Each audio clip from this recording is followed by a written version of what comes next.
bago sa finish line. Mas madali kasi mag-aaral lang kayo.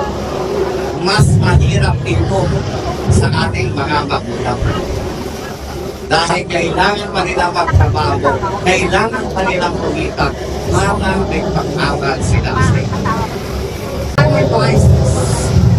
Hardship of your parents just to send you to the school.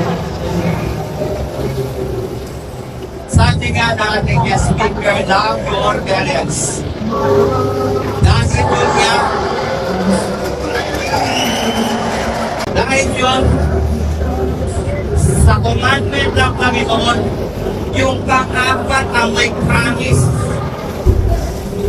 Ang sabi niya, honor your parents, respect your parents, love your parents, honor your parents, and God is going to bless you.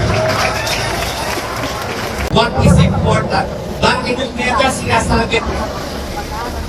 Kasi yan, karamihan yan, nasa likod yung puso. Kailangan ng tao ay may pusong muda para kumitang yan ang areas ninyo. Sa mga walang medals, is okay. Dahil nandiyan yung pinakamagandang medals sa loob ng inyong katawan. Yan ay may pusok na nagmamahal sa inyong katawan. Stand my dear graduates, go to your parents, ibulong nyo kung ano yung pangako nyo sa kanila.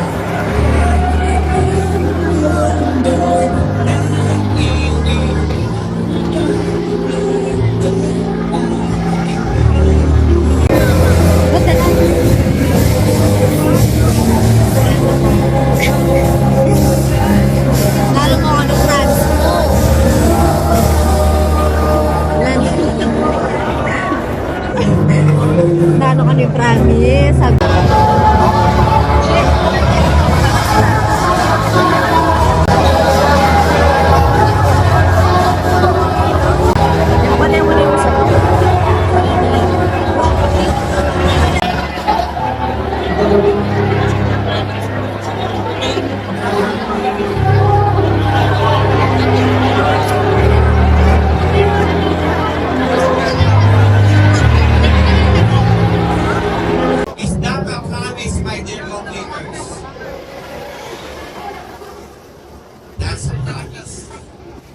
and I'm sure that God will bless you to become successful.